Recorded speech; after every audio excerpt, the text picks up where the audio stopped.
Halo semuanya, selamat datang di Suara Kota, tempat ngobrol santai tetapi juga mikir tentang isu-isu politik di sekitaran kita.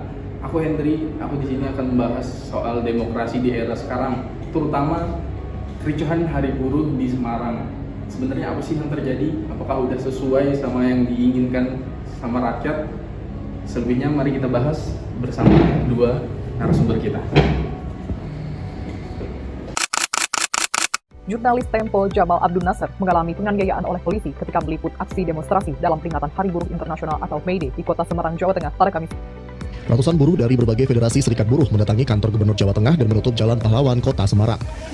Ini berbeda dari tahun sebelumnya karena ini menggunakan tema, yakni temanya adalah buruh ruwet negara. Buruh menyuarakan 9 tuntutan kepada Gubernur Jawa Tengah, termasuk pengesahan RUU Perlindungan Pekerja Rumah Tangga dan pencabutan UU. Oke, standby, kamera ready, sound ready, 3, 2, 1, action. Oke, yang pertama di sini kita kedatangan Mas Adiatma yang langsung kemarin ada di lokasi kejadian. Halo Mas, apa kabar? Alhamdulillah baik Mas, senang bisa diundang ke sini. Makasih. Oke Mas, sama-sama. Untuk Mas Adiatma sendiri kerja di domisili di mana Mas? Wonogiri Mas. Wonogiri. Iya. Kerjanya di Semarang. Mas? Iya. Oke, yang kedua Mbak Dini. Mbak Dini. Halo Mas Andri. Halo. Mbak Dini mahasiswi aktif ya Mbak ya, yang Iya. sering ngikutin isu politik dan demokrasi. Iya benar Mas. Oh, Mbak Dini, kalau boleh tahu kuliah di mana sekarang? Aku kuliahnya sekarang di Universitas Muhammadiyah Surakarta, Prodi Hukum Ekonomi Syariah. Oke, kita mulai dari Mas Adiatma dulu. Demo kemarin tuh gimana Mas kondisinya? Awalnya sih aman-aman aja Mas. Hmm. Kita kesana cuma mau nyuarain hak-hak tentang sistem kerja dan upah kerja. Tapi tiba-tiba ada kelompok yang nggak dikenal masuk Mas. Itu mulai dorong-dorongan dan polisi mulai datang. Akhirnya ricuh Mas. Kelompok tidak dikenal ya Mas? Iya. Oke, menurut Mas sendiri gimana perlakuan aparat kemarin pas demo? Sebenarnya agak berlebihan sih Mas. Kita kan kesana cuma mau nyuarain hak-hak kita. Kita juga bukan musuh Mas. Iya, kita juga rakyat ya Mas ya. Harusnya mereka ngajak kita ngobrol bareng, Ya, santai dulu. ngopi dulu Mas Ya. gitu. Oke.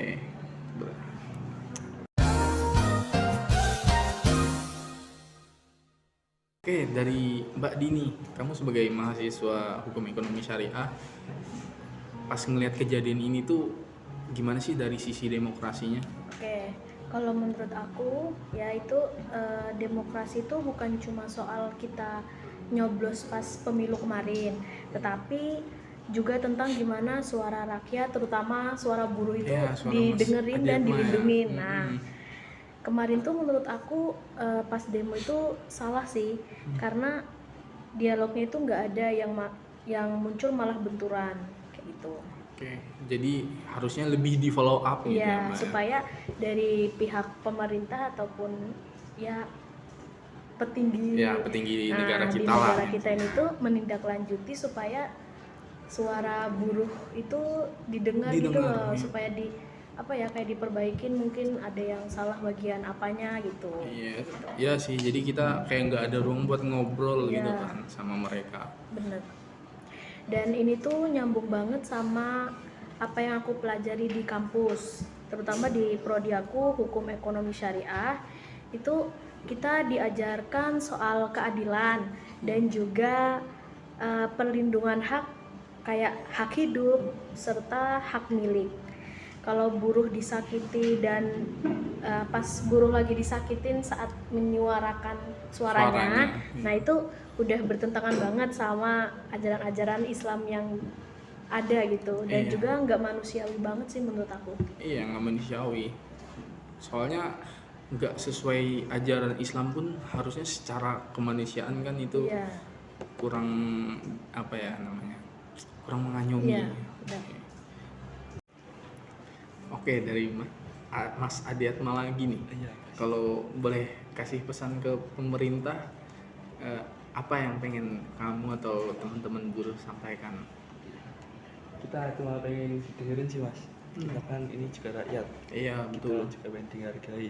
Iya. Aku nggak muluk-muluk apa, aku cuma pengen didengar gitu aja. Oke. Kita emang rakyat yang nggak muluk-muluk mas. Kita pengennya suara kita sih ya mas. Sering didengar, sering aja. Gitu. Sering. Oke, terus dari Mbak Dini, kalau kamu ada pesan nggak buat para mahasiswa teman-temannya? Ada dong pastinya. Nah, buat teman-teman mahasiswa, yuk kita jadi warga negara yang aktif dan tetap cerdas. Kita ikut andil dalam isu-isu yang terjadi di negara kita. Terus kita mengkritik boleh, asal aksi juga boleh. Iya. Nah, tapi jangan lupa damai dan tetap sesuai hukum. Jangan cuman kayak ikut-ikutan demo, Iya. tapi yang didemoin itu nggak ngerti gitu loh. Iya, istilahnya kayak FOMO. namanya. FOMO bener sekali. Nah, demokrasi itu juga bukan sesuatu yang dikasih, tetapi apa yang harus kita jaga bareng-bareng. Bener banget. Intinya kita sebagai rakyat ya, terutama rakyat biasa ataupun buruh, kita boleh kok menyuarakan suara kita supaya didengar sama pemerintah ataupun aparat negara. Kita jangan diem. Kalau Iya. diem nanti malah kayak ngikut arusnya negara yang nggak tahu Ya, arusnya mengikutin mau alur kemana. yang kita tuh nggak tahu itu kedepannya tuh Ya gimana. benar. Nah, Jadi kalau misalnya nggak serak sama kita, ya udah kita sampaikan gitu. Jangan cuma diem doang, gitu aja sih. Oke. Mungkin dari obrolan kita ini ya kan, kita udah dapat beberapa pesan penting buat pemerintah nih, Iya. ataupun buat rakyat-rakyat yang lain dan mahasiswa-mahasiswa yang lain. Oke. Kita bisa sharing dengan jujur di sini ya Mas ya, Mas Adiatma, Mbak Dini. Kita bisa terbuka juga buat menyuarakan suara kita.